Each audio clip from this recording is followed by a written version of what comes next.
Good day, everyone. I'm your host, James Hicks from Hicks New Media. Welcome to Perspectives in Focus, where we highlight the people, the industries, and ideas and the technology that are making positive strides within society. Today, my guest is Mr. Steve Worthy, a fan, a friend of the show, of the channel, of the environment. And look, Steve has been around, and I'm glad to have him back. This man is a seasoned business leader with over 2 decades of executive retail leadership experience. He is a podcasting veteran. He's been doing podcasting since before it was cool. Listen, back in 2007 with his By Husbands for Husbands, a podcast and business focused on helping entrepreneurial husbands succeed professionally and personally by balancing work and family. He's the founder of Worthy Retail U, where he assists retail leaders in growing and honing their skills to maximize their career and their journey, and also as the CEO and primary coach at Podcasters Live. Steve strives to help content creators increase their discoverability, grow their community and influence, and monetize their brand through the use of podcasting. That's a mouthful. This man is doing all the work. But what we're going to talk about tonight is his journey. We're going to talk about what he's learned up until this point, up until 2022, what skills, what processes, what maybe shifts and paradigm dynamics he's going to take into the coming year, and making sure that he stays locked in and focused on the goal. If you got a question, y'all know how to do it, but let's bring on Steve Worthy.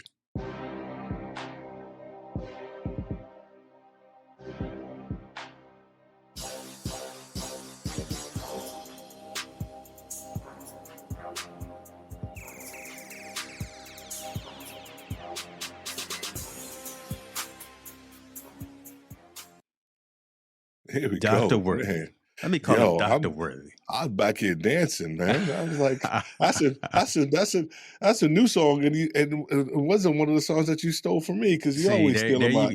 we're gonna start like You, that. We've I'm been gonna we've been start. live for 2 minutes, I'm gonna start right there. oh my God, folks, I can see it's gonna be that kind of show. I'm gonna throw my notes away because we just gonna cut it up here because family is in the Yeah, building. already.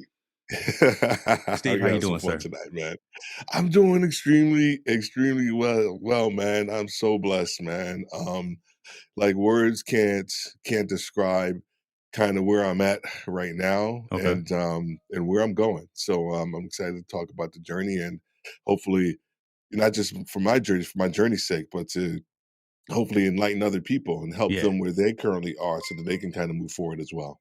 I love that, man. I love that. So let's dive into that. But in a second, a lot of my community are similar to your community, right? Hmm. Entrepreneurs, content creators, solopreneurs, and things of that nature that are doing different things with new technology. But again, I've got a lot of folks who are part of my community who may not know who you are. So, kind of at Yeah. that 35,000 foot level, if you don't mind giving your origin story and who is Steve Worthy. Yeah, thank you, man. I'm one of those rare, now I won't say rare, but I think there's a lot of people, a lot of us out there that have actually truly found my trifecta in life, and that is leadership, podcasting, and live streaming. Leadership, first and foremost, is the foundation for everything I do, whether it was from when I started in the military all the way through my 26 plus years as a retail leader, and then that kind of paired its way into podcasting, where I've actually been able to fall in love with this medium, utilize podcasting to help leaders and also podcasters kind of expand kind of their mind, understanding a little bit more about who they are so that they can move forward in their journey. And then with Podcasters Live, we've really focused in on that convergence point between the podcaster and a live streamer, helping live streamers understand the value of podcasting and podcasters understanding the value of live streaming. And so been able to do both. A lot of times people will say niche down and try to just focus in on one thing, but tell you, man, he has a burning desire in my heart for both, and that's what we've been trying to do is do both. I love that. I mean, and I'm glad you brought that up because it's an interesting combination of products and services and offerings that you have, right? Because again, yeah, you came from one side, one industry, retail leadership, which could be a whole entity in and of itself, right? Mm, You could have content for days, you can have coaching, you can have curriculum, you can have you can do a whole lot of things specifically around that, but yeah. weaving in again that multiple decades of experience that you have on that side into what's hot today, being podcasting, content creations, and weaving in that discussion and marrying those two. I really don't know if anyone else is really trying or doing that with these two distinct industries. So tell us about your start with Yeah. podcasting, because I want to bring it to this point. I know we Yeah. talked about the podcast you had back in 2007, but tell us how you felt that this was it. This is where I was going to be, as opposed to maybe something like blogging or something. Because a lot of us, even I started back with WordPress and writing the Mhm. textual piece. But when did you feel that the audio piece and emoting from that perspective was really where you wanted to be? It started actually, I used to read the announcements in high school. Always had a pretty decent voice, and so I loved that medium from there. But the podcasting piece actually started in 2007, where, like you said, buddy of mine, we started a business initially, and then we turned it actually into a podcast. We didn't know anything about podcasting until someone told us about the medium of it. We were doing what share calls. We talked about podcasting as a um it is a produced conversation. We were producing conversations with each other and also with other guests on our show, husbands who were trying to understand how to balance being a husband and a entrepreneur. Hmm. And we were just doing those conversations on Blog Talk Radio. And then we finally learned about podcasting, and then we started stripping out the audio, doing RSS feeds and all that other stuff. But we fell in love with the concept of creating a dialogue that someone can have around a very specific idea that will help people move forward. And so that's where my love for podcasting came from, because it fits exactly into my concept of leadership, where the Okay. fundamentally leadership is about influence. And so my goal with leadership is to take somebody from where they currently are to where they need to be. So Mm. both of those things just mesh perfectly in my world. I love that, man. And Cher Jones is in the comments right there. She's saying magic always happens when when you two get together. True, I don't know if that's true or not. It's still early, Cher, we'll find out. true But indeed. Worthy has already started acting a fool, pushing a lot of buttons over there. So we'll see how this works out. Uh, I okay. I still want to pick your brain on that. Yeah, How so yeah, early you were able to dive into that, because with a lot of this new technology, like with the live streaming, with blogging, with podcasting. I mean, how did even though you did the announcements early, and yeah, you got the dope yeah, voice, right?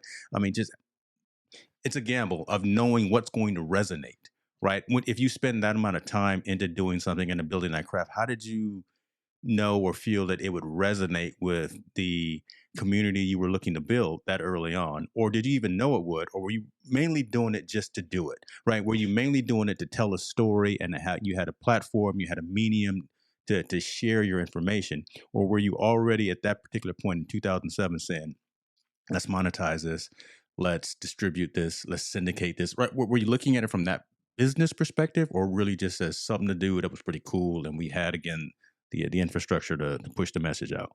yeah. I think we were doing a little bit of both. I Mm, initially, when we first started podcasting, we were both nervous. My buddy, co-host Jerry, and I, until we met Herman Cain actually at mm, an event in Atlanta, mm, and he was on the radio at the time, and I actually got to fill in for him a few times on the radio in Atlanta when I lived here previously, and we were nervous about it. And he gave us a piece of advice, and the same advice that I give to a lot of our clients is relative to making sure that you're talking to one, feel like you're talking to one person, like whatever the concept is, the mm, idea that you're trying to get across.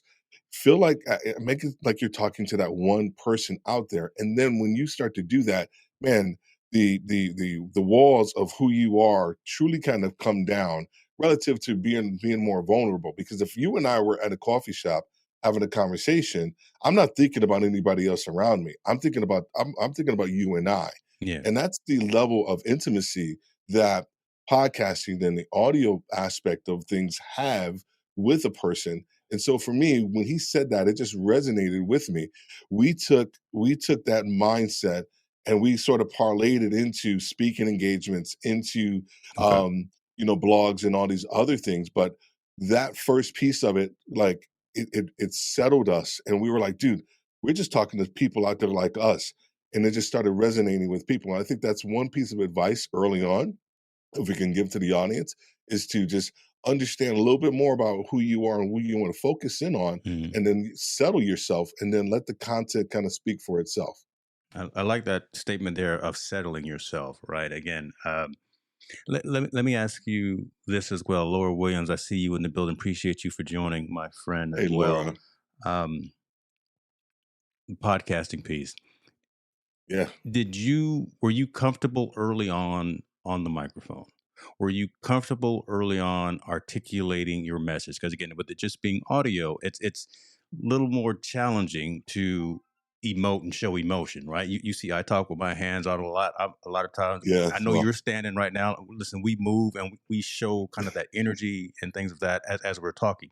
It's a little more challenging to inflect and do all of that with just voice and bring about that emotion.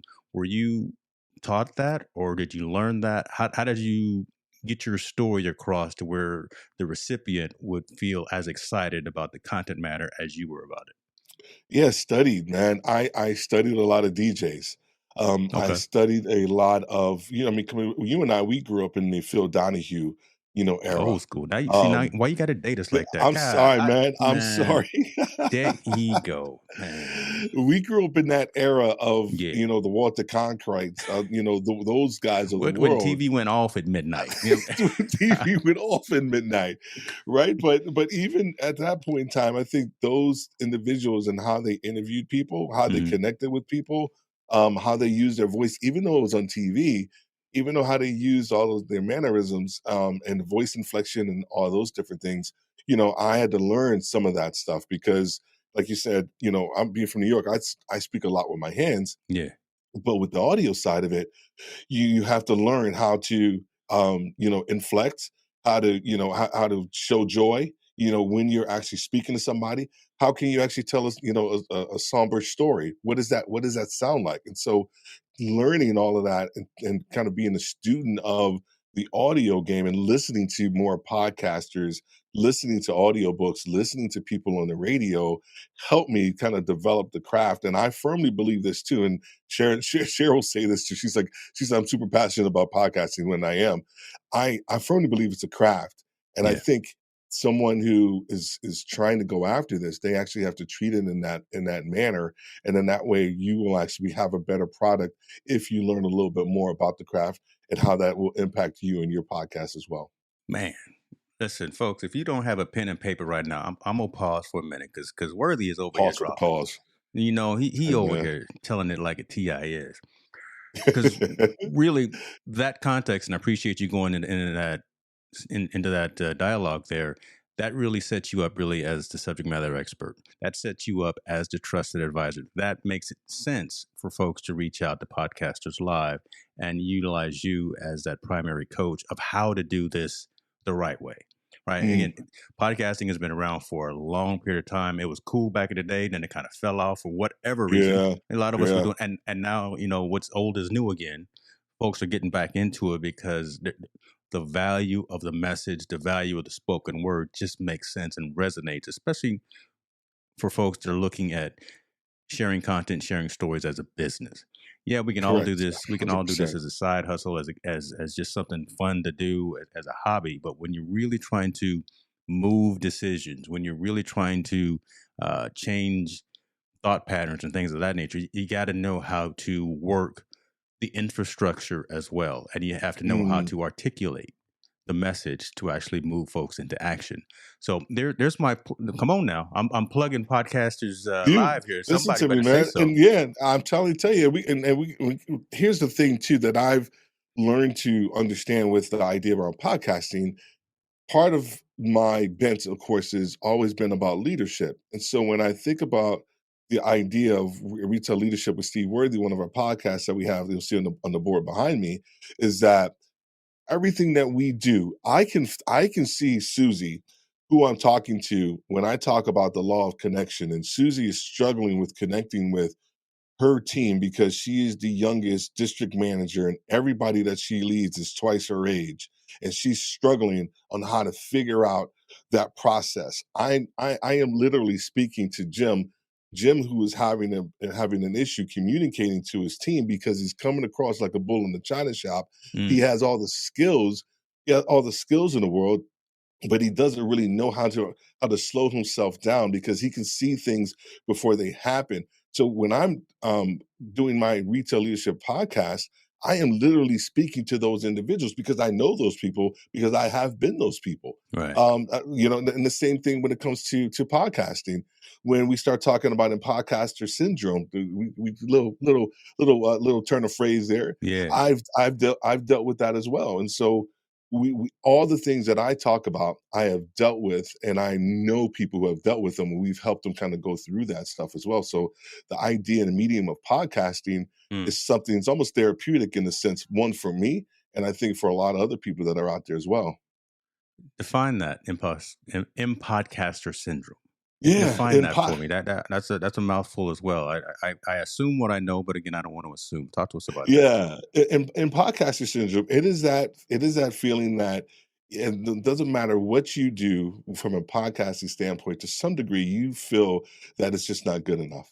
You feel Mm, that your voice isn't good enough. You feel that your content isn't good enough. You feel that no one's out there listening because whatever it is that you're trying to say, oh my gosh, should I have phrased it this way? Well, maybe if I branch out and my message is bigger and I don't niche down, then people will listen. It is that feeling almost of inferiority that a lot of podcasters they either from the very beginning when they before they even start or even some seasoned podcasters have actually started to feel this way, which leads into pod fade. That mhm. concept of where people will fall off the mark from actually producing content, whether it's from mismanaged expectations or it's the idea that no one's out there listening to them anymore and they become irrelevant. And so we try to help them focus in on the the disbelief side of that, understanding the lie that that's what you're telling yourself. Mm, That okay. may not necessarily be true, but the lie side of it, you starting to believe it. So we help them go through this framework to help them come out on the other side of that. I love that. So let's bring value to the audience right now who's logged in, and we are live on LinkedIn as well. I typically don't go on LinkedIn, but I figured Mr. Worthy is here, so let's go and bring in the business side too. Let's Yeah. bring value, and if you got one or two key takeaways or key steps to help folks with that in podcaster syndrome to help avoid, alleviate, minimize pod fade as well. Would what would someone Mm. pay Steve Worthy Retail You Podcasters Live for not for the entire stuff, not for the entire course, but give him just a little bit, like like a crack dealer or something. Just give him a little bit. Just a little, just, So just you wouldn't get that statement at another I'll give podcast. You get that from me, but you wouldn't get that. Just give him a little something. All right, a little sample, just give him a a dime little bag or something. sample Oh, listen, okay, hold on. Just here. give him a little something of concrete steps, best practices to again alleviate that impodcaster syndrome and pod fade. Yeah. So I'll put it to you in this context, and this is how we coach. It's very simple, and it's in a gap analysis. In that context of what we focus in on is your current state. Where are you currently at in your life, in your podcast, whether it's leadership or as a podcast or as a podcaster? The premise is the same. It's understanding where you are, where are your values, what do you stand for? And then once we have a better understanding of that, and you have a better understanding of that, then we can truly focus in on your ideal state, where it is that you actually want to go. Because you don't know where you want to go until you understand where you currently are. The tendency is that everybody wants to go somewhere, but they don't know where they are. And so we help focus on that. And that's that settling, right? We talked about that earlier. That's Mm-hmm. that settling of yourself first. Once you can settle a little bit of yourself, now you can actually see a little more clearly where it is that you need to go. The hardest part is that gap analysis, or is that gap of understanding your current state to your ideal state. That's where we focus in on your leadership skills, your communication. With from a podcasting standpoint, it's focusing on your content pillars, focusing in on your voice. not just Hmm. your physical voice, but your actual voice, what it is that you actually want to sound like and say to your audience, and how we can actually help you make sure that your voice is yourself and that you don't sound like James Hicks Man, I or you love don't that. sound like Sherry Yeah. Jones, right? So the concepts and ideas that we focus in on is very simple. Understanding where you currently are, where it is that you want to go, and then we help you focus in on that gap analysis because that's where the real work is. And having that insight, I just have to imagine that the 2 decades in retail leadership, just right, that's got to Come on, be a man. huge, you know, just positive asset, positive benefit to you now transitioning into this content creation world where, again, you were out there leading Fortune 500 companies, things of that nature, and having those conversations at the Targets, at the Walmarts, at the whomever, things of that nature, and talking about customer relations, customer expectations, things like that. Talking about voice, talking about Mm, messaging, and things of that nature. mm. Now bringing that down into an individual's. See, man, listen, we're gonna start preaching here, right? But I could Come just on, see man. Come where on. now it really makes sense, and I hope the audience is seeing. Again, where this dynamic of retail leadership versus podcasting versus content creation, and now where it's intersecting. That 2 decades of experience is coming in, and again, setting you up as that thought leader, as that subject matter expert, A as that hundred person they need percent. to reach out to. Man, put me on the payroll. A Put 100%, man. put me I'm on the trying to say it payroll. right there. Where it go? Where isn't it? Wait. This There you go. is There he go. I Sparta! knew There we go. I knew it was coming. I knew there was gonna be some sound triggers coming. I knew it, boy. Man, messing around with them buttons. All right, but listen, Yeah.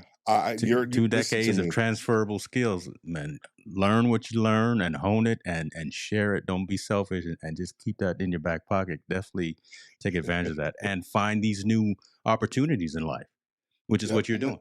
Yeah, you got to, right? Yeah. I say this, and we were talking about this off stage, right? And where I firmly believe, and I'll say this, and I won't even blink when I say it, and I firmly believe that retail leaders are the best leaders of the world. Mm, mm, mm. If we're working on the premise and the definition that leadership is influence, the idea that once again you have to influence somebody's perspective and decision and move them from where they are to where they need to be. The other aspect of why I say that retail leaders are the best leaders of the world, because I think sometimes we get the idea of leadership the wrong way. We feel that as a leader, you are leading people understandably, right? Hmm. But you have to understand the first part of that is that people are allowing you to lead them.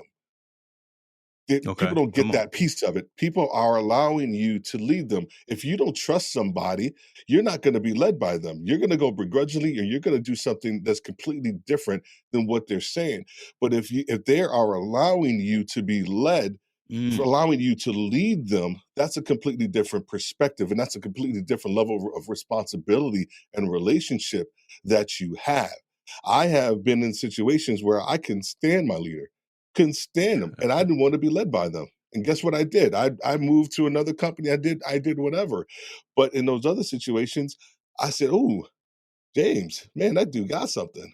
I'm gonna allow him. I didn't say that, yeah. but I'm gonna allow him to lead me in this direction."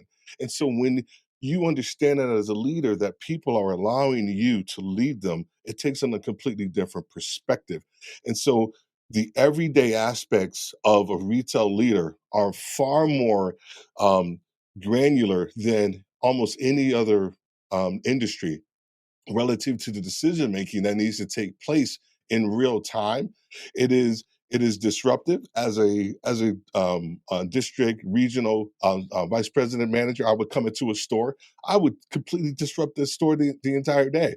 Yeah. But guess what? They still had to produce. They still had to operate. They still had to make their dollars. They still had Yeah. to make payroll. They still had to make sure that the customers were taken care of. It didn't matter around my disruption. Didn't matter who it was in the building, didn't matter if it snowed outside, we still had to figure things out. And so the ability to learn and adapt on the fly quickly and then galvanize an entire team.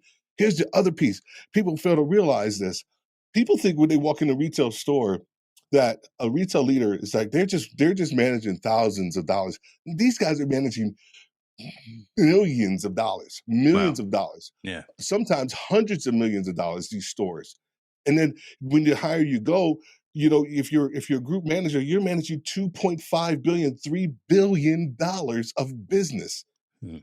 Get that. I don't think people understand that aspect. And so they think, oh my gosh, we're just exchanging, an Apple on an iPod or whatever. And like, Yeah. no, these people are running businesses, billion-dollar businesses, and they're making decisions on a dime, and they're galvanizing their entire teams around them. So that way they can actually fulfill the needs of the shareholders, but also for the members and also for the teams as well. So retail leaders, in my perspective, They the best leaders in ones. the They world. the ones. Best leaders in the Okay. world. I tell you what. I'm gonna ask you a question because I did another stream earlier today with a leader, and I want to ask you a question about this. Kind of goes into kind of some statements that you were saying right there. But Equip Institute has brought up an interesting statement. These lessons Mm, apply in every area of our lives, especially business. Use them constantly and remain calm through all of the disruption. That's an excellent point right there. Right, remain calm through yes. all that disruption. Um, Come on, so, man. I had a lady on from the CEO of Flex HR earlier on, and Oh, I yeah. was telling her my concept of I can't motivate somebody else. Mm, And I don't know, if I'm a unicorn and other folks don't think this way or whatever, but talk to me about this, and then we'll get back into the content yeah. creation piece. From a retail leadership perspective, back to the story an example that you just left, right? An Apple leader, someone comes into a Mhm, retail environment, they're managing billions of dollars of business. They have to have the team still do their thing. I can't motivate you. You have to have that motivation within yourself. From my perspective, I can help lead, guide, direct, and provide foundational direction. But Worthy, you got to have the motivation yourself to show up for work every single day. When you do show up, you got to have the motivation, in my mind, within mm, yourself to go and do your due diligence, do your job, do whatever it is that you are paid to do. Whatever your role is telling you mm, to do, and you clock in for that particular day. I say clock in, coming from thinking about it from a retail perspective. yeah. What are your thoughts on that? I mean, where's the onus? Is the onus on the leader to ensure that the employees are motivated, or is it the onus solely on the employee to ensure that Mm, when they commit to doing something that they say that they are going to yeah. show up for work for Worthy Retail You, that they are actually out there doing their job, doing their due diligence. And if they aren't fulfilling those requirements and aren't fulfilling those Right. needs, when do you cut bait? Yeah. I think everything rises and falls on leadership. Um, I do feel like even though you may have a team that a person like yourself or a person that is they're not motivated, you can have two types of teams. You can have a compliant team or you can have a committed team. Okay. So what you're talking about relative to a person that's coming to work and they're just clocking in and you just want them to kind of do their job. That's a compliance person.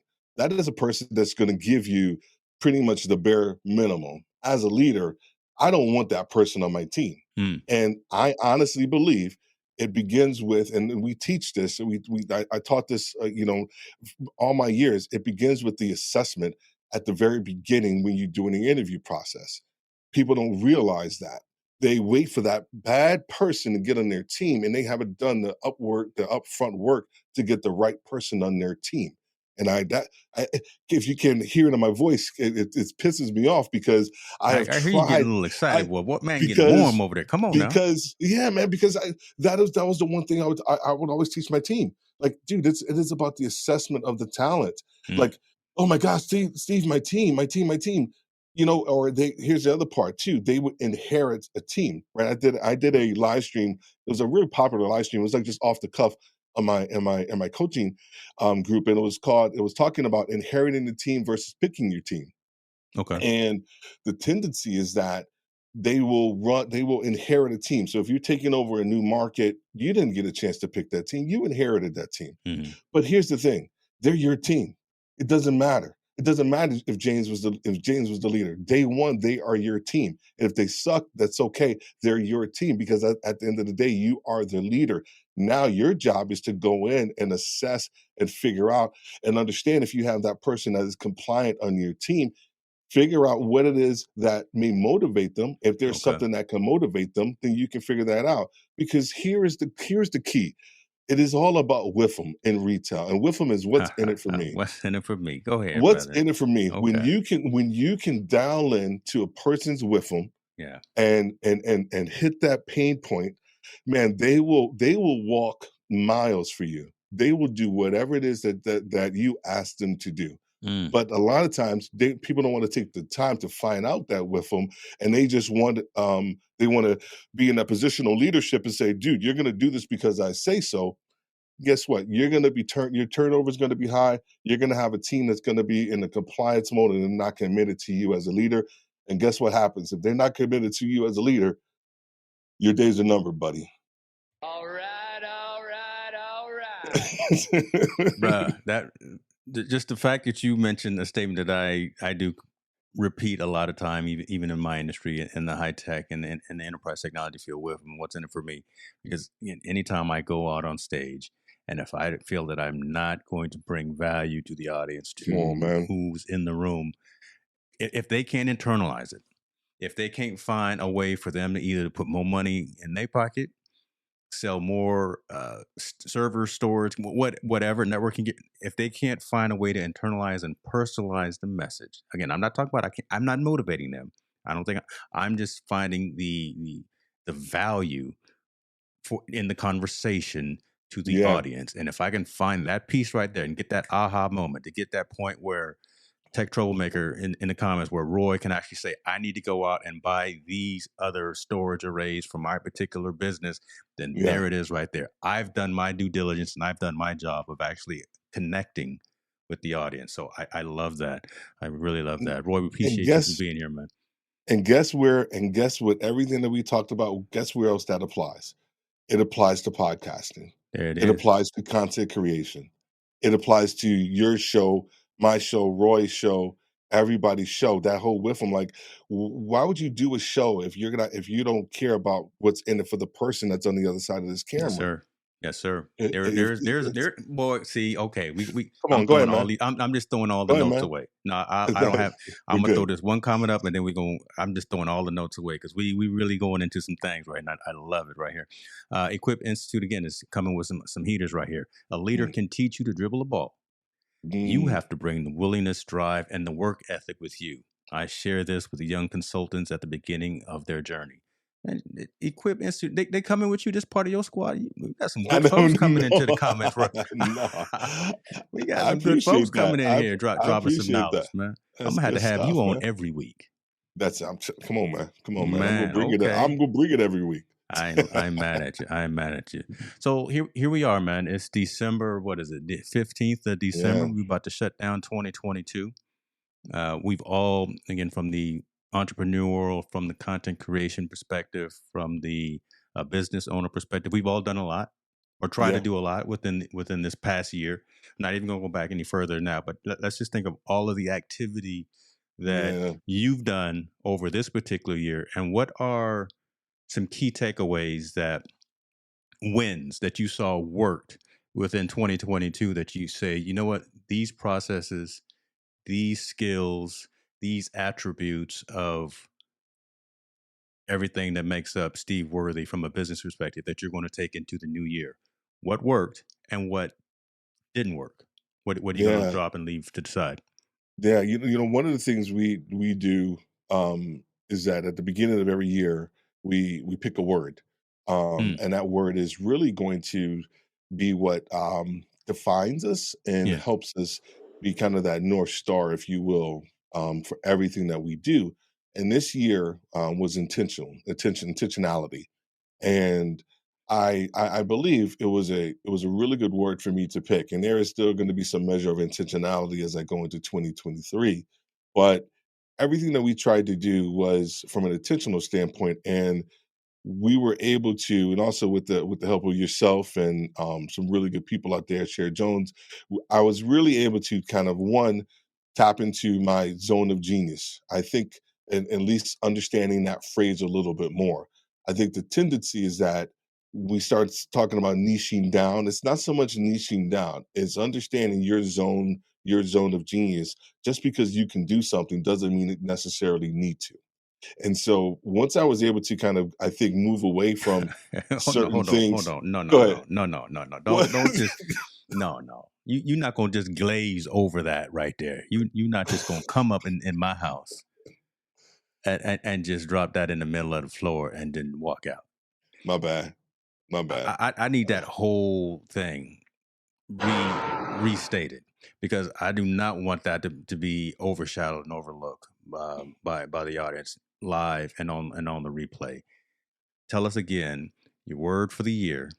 Yeah. Tell us again how you came up with that and why and how you're putting that in action. That's some good stuff, folks. Go ahead and pull over if you're driving right now. Or you shouldn't be driving and watching YouTube anyway. I But know let's that's Steve, right. that's That's right. good, man. That's Let's right. talk about that. Yeah, no, man. I think the word intentional and intentionality was the word, and it was really a washing away of all of the unnecessary things that Mm, things that you thought that you can do just because you can do them doesn't mean that you necessarily should. wow. And that idea or phrase, if you will, is like kind of your zone of genius. What are the things that you're really truly good at, and that you can zone in on, and that you can leverage for the betterment of not just your own sanity and that settlement. And once again, we're going to go back to that word, the settling of who you are. And I don't mean settling in the context of like, well, I'm just going to, give up and just do this. No, I meant like I am settled in who I am. I am settled in what I want to stand for. I am settled in the direction that I want to go. And once I'm settled in that and in that, nothing should be able to move me. So understanding that if you're going to be intentional about something, you have to figure out those things that just because you can do them doesn't necessarily mean that you should do them. Wow. That speaks volumes to any field of study, professional and personal as well, right? So I hope folks are catching what you putting down, man. Because again, bringing it into what's immediate right now, podcasting, content creation, things of that nature. Just because you can talk about a specific niche, just because you can talk about a specific topic or subject matter, probably doesn't make sense. It might not make sense unless that's the audience you're trying to reach. I doubt it, right? Because more than likely you're telling folks to lock in and grow a particular audience that likes a specialized subset of information as opposed to trying to be the catch all uh, 8 o'clock news, right? And with all the different subject matter, you get what I'm saying? You're telling Yeah, folks that if it doesn't make sense, I mean, you can't go out there and try to boil the ocean. You can't go out there and try to do every single can't. thing just because you think you can. You can't go buy everything on Amazon just because you got a couple of dollars in your pocket and you know it'll show up tomorrow. You don't need that. Yeah. And you haven't even developed like for you and I, right? We get, we are recovering gas, Recovering, brother. Recovering. recovering, I'm right? Gear Acquisition Syndromes yeah, Anonymous, right? But we, a lot of founding times, members right here, boy. founding members, we are true, very, very much so, man. But the we haven't even you haven't even it's just relating this to gear. Mm, You haven't even figured out your use case for your current gear, and wow. then now you're on to the next. You know, Same ain't thing learned with how to your use it or nothing, boy. You know nothing nothing. about white balance and boy. No Okay, white balance, nothing. I'm talking bad about folks. No, Okay, It's just the truth, man. But it's the same thing about your content. yeah, The same thing about your content pillars. Like you haven't even developed a use case and an understanding of what it is that you want to talk about before you're on to the next thing. We call that the shiny object syndrome, right? mm, We got a podcast, a worthy leadership episode about that. Go check it out. Anyway, but because it's so true. We want to. It's the next shiny object concept. You know, even with podcasting, and I'm just going to say this, right? Because on January 4th, we have James Critland on. We mm, had him on last year. So James Critland is like he's the person that all the big all the big podcast companies go to get like the pulse of the podcast industry. And so I'm okay, very fortunate to actually have him on my show. And we're going to be talking about the top seven, like his top seven predictions for podcasting in 2023. And one of my own predictions is that I feel even though it's going to be growing, I think there's still going to be a reduction in podcasting. And what I mean by that is that people are going to start to realize that podcasting is work. And yeah, they're going to initially just get out there and want to do a podcast. and they're going to realize it's work. But the other thing is that I really feel that a lot of people are going to fall off is because they're trying to do too much. If you're a YouTuber and your focus is on gear, right? And all the aspects of gear, but then now you're teaching people, how to podcast. And you don't even have a podcast yourself, but Mm, everybody's just because everybody's talking about podcasting, but your channel is focused on gear. You see what I'm saying? yeah, Like I get it. I get it. It's hot and everybody wants to talk about it. But for me, if I'm true to what I'm called to do, then that's what I'm going to be called to do. I don't want to get on stuff just because it's hot and it's there for a second. you don't I want think that divided house, huh? Okay, yeah, that's if I can go back to like the question that you asked me, that's probably number 2, is that I want our stuff to be super unique, but it's still going to be relevant. It's still going to be impactful for our audience. Like we're going to be talking about gear, right? Because it's a podcast station for podcasters live, right? But we're going to be talking about it in a completely different fashion than what you see out there. And so I think that's the other thing that we've been learning this year is how to really create our own voice okay, around podcasters live. We did that with our actual audio podcast. Our audio podcast is completely different. Um, our podcasters live audio podcast is completely different than our retail leadership podcast. Our podcasters live podcast is it's a narrative podcast, and it's something completely different than now I won't say anything out there, but speaking about podcasting, it's a completely different perspective.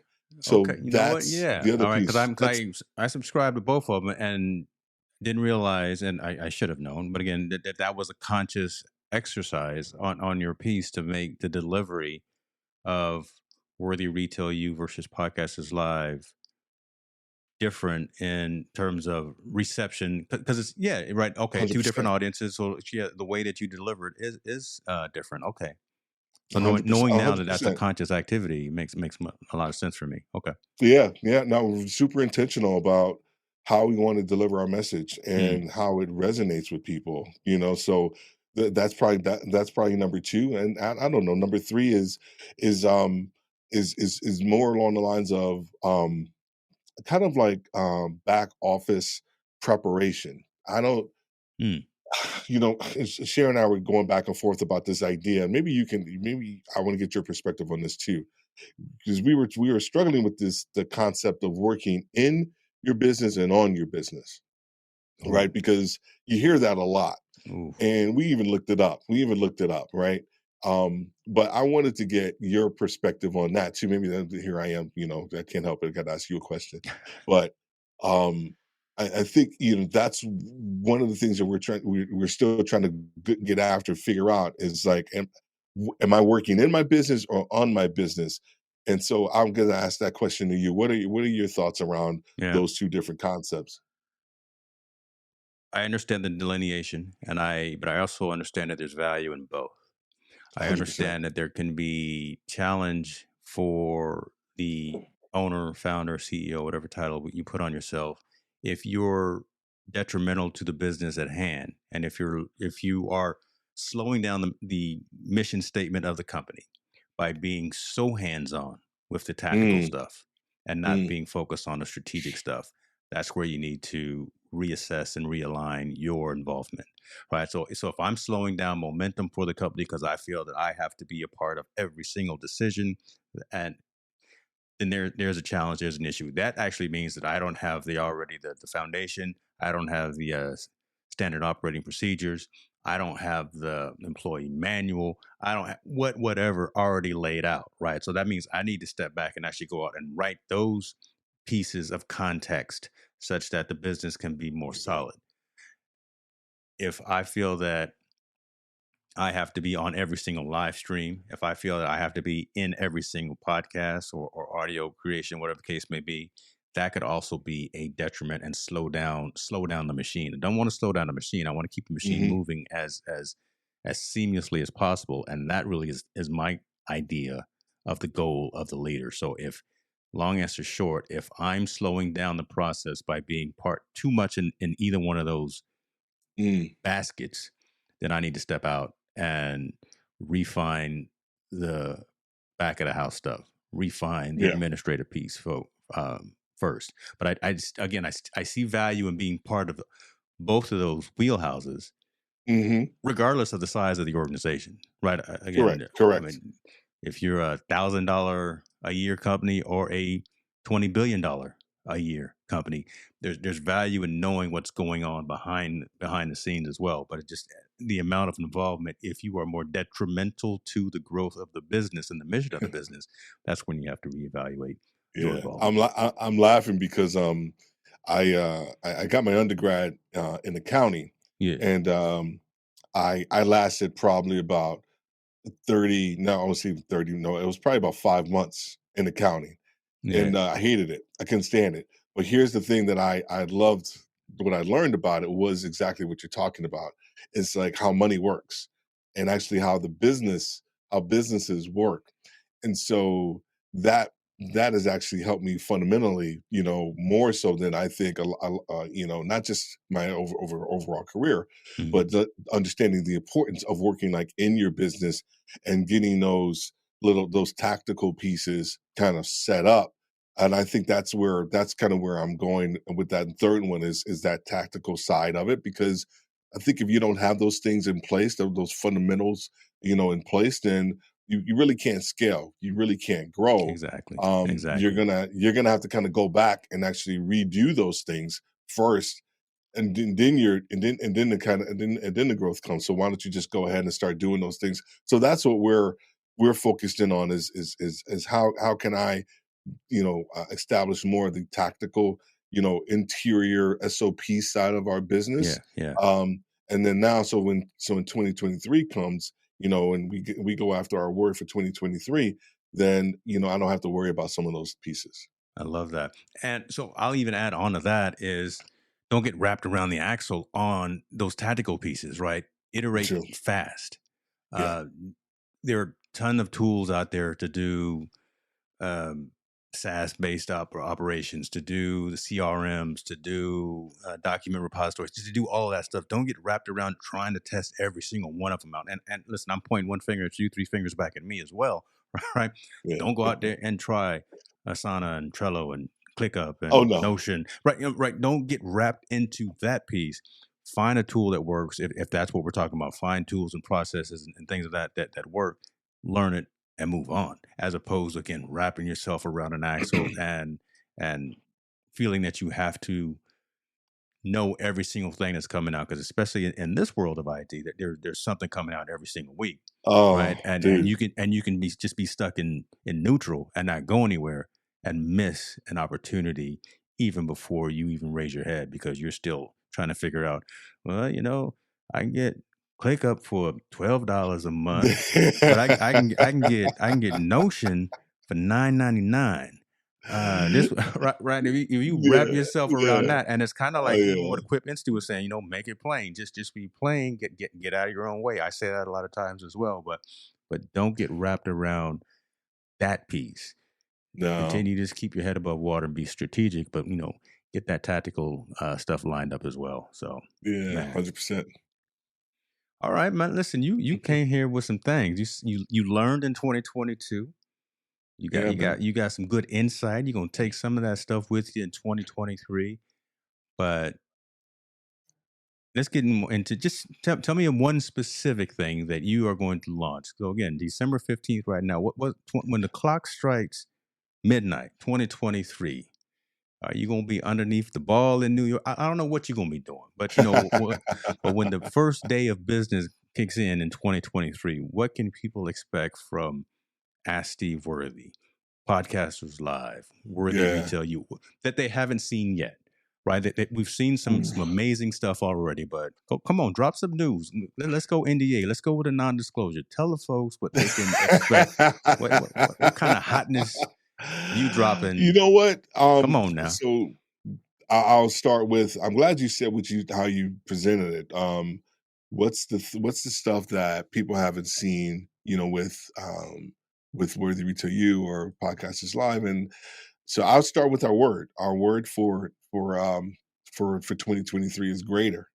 It's greater. And And what that means for us is everything that we put our hands to has a purpose, but it's going to be, filled with being helping other people be great, helping other people kind of reach their milestones. Everything that we put our hands to is going to be greater. It is going to have a sense of um, empowerment. It is going to have a sense of power. It is going to have a sense of purpose. And there's still a matter of intentionality to that. So, all the little things that we have done, whether it's our live streaming, our interviews, our content, all of that stuff, greater in the volume that we're going to be putting out content. I just found an amazing um, uh, video guy uh, over. You're gonna laugh at me, but he's over in Nepal, and he's Okay. amazing. And he's amazing, young guy. He's hungry. He's gonna get after it for me, and so we're trying to just be greater in all aspects of our business. And with that will come, of course, the financial greaterness, the monetizations, all of Mm, those pieces, right? So if we focus in on that, I think ideally, and I know more so than anything, all those other pieces will fall into place. Relative to something that from a greater standpoint, we will be launching our book, How to Beat in Syndrome: Seven Proven Strategies to Help You Overcome um, Imposter Syndrome and podcast your way to success. We will be launching that first quarter of 2023. I'm excited about that. Um, Within the next couple of weeks, you'll probably hear more about us having and trying to get beta readers for the book. So that way we can actually get more people reading the book, providing, Amazon reviews and all of that stuff for us. We're just doing some rewrites, but that's been something that I had to put on the back burner because, as you know, I did a massive transition and move and life changing things. From Atlanta from Maryland to down here, and now it's just a matter of going after things that are greater. So the book is going to be massive, and then we're focusing in on from a retail leadership standpoint. We have a new concept, and we'll be talking more about this too. It's called Make a Move. And mm, the idea is to help retail leaders understand when it's time for them to make a move up within the organization, a move on, or a move out of that organization. okay. Okay. Because we want to provide a very safe space for retail leaders so that way they can actually kind of let their hair down so we can help them become the best leaders that they possibly can. Because within retail, the world, it seems like it's so big, but it's very small and they Mm, need a safe space to talk about where they currently are within their journey. And the goal is to help them once again decide whether they need to make a move up, on, or out. I've done all three. And so I have the experience to be able to talk them through that process and also help them kind of find their own way as well. So those are two major pieces that we're excited about. The podcast is live. We're launching our second season, coming up from a live stream standpoint. You're going to be part of kind of the reunion show that's going to be taking place in January, and we're going after a different level of audience. mm, We're going to be focused on global. okay. From a podcaster's live standpoint, we are not just going to be here in the States. We are having a global bent to podcasters live. We're very big in the Philippines and the UK, which is crazy, which is funny. So we are going to be leveraging that. We're going to be trying to move into Africa, move over to Australia. So we are really thinking global in every aspect of our content and what we do. So I guess those are three big things that we got going on for What I love about 2024. that is that you just spoke it all into existence. Right. I know you've Yeah, already written it down, but when you speak it into existence, it carries just a little bit extra weight for sure. yeah. I don't know. There was one thing that you mentioned, and that is we can't do. You're talking about letting your hair down. Two bald brothers here on this podcast, and you talking about letting hair down. Letting my hair down, Come man. on, Yeah, there's not much that we can do as it relates to that piece. But there isn't. There isn't. one final question, and this is the most important question of the night. Mm, mm. Who you got? Who you got? France or Argentina? Oh, good question. Good Huh? question. That Come is on, a good brother. question. That Because I is a know good you are a question. footballer. So I who you am. who I you with? am. I am. Oh man. Oh, Come on now. my Come on. my my. Who you with? My head. My Yeah. head. No, excuse me. My heart is saying France, but Mm, my head is saying Argentina. Um, I'm saying Argentina in the context is that they want to win it for Messi. They yeah. are going to try whatever they possibly can to get that World Cup for Messi because it's going to be a wrap for him after this because Yeah. he's older, which 31 or 32 years old in football terms is old, which is crazy. But they're going to try whatever they possibly can to win it. I love how France plays. They're always on the front foot. They're very skilled, they're tactical, but Argentina is shifty. They're feisty. They don't allow you any time on the ball, and they're going to get after France, and they're going to do whatever they can to win that game for Argentina. So my Boy. heart is saying France, but my head is saying Argentina. So I'm going to go All with my right. head, man. There it is, man. I'm bringing you on Team No Sleep after the final to have that discussion because I could tell you had a little passion and just your explanation right there. The man knows his football, folks. That's Yeah, Steve Worthy right there. If you don't know, hopefully now you know. Go out and Google this man. Check him out on LinkedIn. He's everywhere. I will put links to his three main websites: AskSteveWorthy.com, Podcasters Live, and Worthy Retail U in the description so you have that context. But listen, man, you're doing it right, thanks, man. and Appreciate you, the man. fact that again I've seen some of the elevation, some of the growth, some of just the trajectory. I've seen the journey, and Mm, mm, you've always stayed locked in on what matters to you, right? You haven't deviated, right? You've always said I'm going to do these two things. I'm gonna mm. talk to retail leaders and I'm gonna talk about podcasting and all the other shiny things that come and hit us in the face. You give them the Heisman. No, that's not what we do. We gonna stay locked in right here. So kudos to you for that. I want to give you those flowers, man. I wish you nothing but success in the coming year. And if I don't talk to you before then, man, have a great holiday, brother. Thank you, man. I appreciate always, man, coming on your show and just, us being on different shows together too, Yeah. which is always fun, man. Just appreciate you as a peer, as a friend. Your perspective on leadership and this whole live streaming game and just business in general. So love the fact that I can text you and even though you're already on, all the way on the left coast, which is crazy because I typically don't deal with people on the left coast, but you know what I'm saying, you're okay. My family from Virginia. Okay, Okay, that counts. I all think right, that all right. is what helps, That's right? what it is. I That's still that got. East Coast. I'm country still, right? I, All that's the right, East Coast in you. That's the East Coast in you. I that's get it. it. I get it. I All right, appreciate you, folks. man. Listen, hey, appreciate you, man. If you guys found value in this, please let us know. Please share it. If you did not find value, let me know so I can continue to evolve and continue to get better and continue to serve the community. That being said, y'all be good. Take care of yourself. We out. Peace.